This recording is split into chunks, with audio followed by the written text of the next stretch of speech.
Italy की conservative सरकार प्रधानमंत्री जॉर्जिया मेलोनी के नेतृत्व में एक नया बिल लेकर आई है।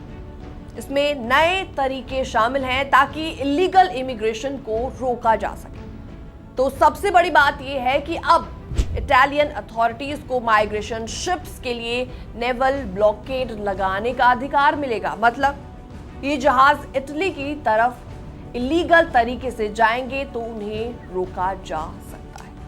और इस बिल को अभी इटालियन पार्लियामेंट के दोनों चैम्बर्स में डिस्कस और अप्रूव होना है, फिर ये कानून बन जाएगा। तो बिल में क्या क्या मेंशन है, बातें सब कुछ आपको बताते हैं। तो नेवल ब्लॉकेड की अगर बात की जाए तो अगर कोई माइग्रेंट शिप इटालियन वाटर्स में आते समय पब्लिक ऑर्डर या फिर नेशनल सिक्योरिटी के लिए खतरा पैदा करता है तो अथॉरिटीज उसे 30 दिन तक रोक सकती है, और अगर जरूरत पड़ी तो और भी ज्यादा 6 महीने तक इसकी प्रक्रिया को बढ़ाया जा सकता है। तो अगर अचानक बहुत सारे माइग्रेंट्स आ जाए और बॉर्डर मैनेज करना मुश्किल हो तो भी शिप्स को रोकना संभव है। तो नियम तोड़ने पर 50,000 यूरोस तक का फाइन और बार बार वॉयलेशन हुए तो बोट कॉन्फिस्केट भी की जा सकती है। तो ये खास तौर पर उन ह्यूमैनिटेरियन रेस्क्यू शिप्स के लिए बनाया गया लगता है। तो इंटरसेप्टेड माइग्रेंट्स को उनकी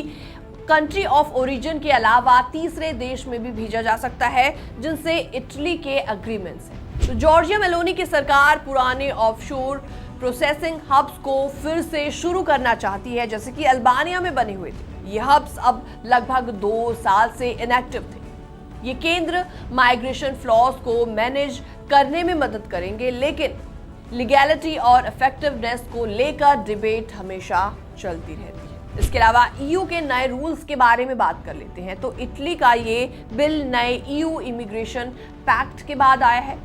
नए ईयू रूल्स के मुताबिक किसी देश को असाइलम डिनाई करने या फिर माइग्रेंट डिपोर्ट करने का अधिकार है अगर वो सेफ कंट्री से आए हों या किसी दूसरे कंट्री में असाइलम ले सकते हैं। इसके अलावा इटली के फॉरेन मिनिस्टर एंटोनियो ने कहा है कि यूरोपियन पार्लियामेंट का सेफ कंट्री का कंफर्मेशन ये दिखाता है कि इटली का ये कदम सही है। तो कुल मिलाकर इटली अब माइग्रेशन शिप्स को रोकने और इलीगल इमिग्रेशन को काबू करने का बड़ा रुख अपना चुका है, और इसके लिए नेवल ब्लॉकेड, फाइन्स और ऑफशोर हब्स जैसे उपाय इसमें लाए जा रहे हैं। फिलहाल इस पूरी रिपोर्ट को देखने के बाद आपके मन में अगर कोई सवाल है तो कमेंट सेक्शन में आप अपना सवाल भी पूछ सकते हैं। बाकी तमाम अपडेट्स के लिए आप बने रहिए हमारे साथ।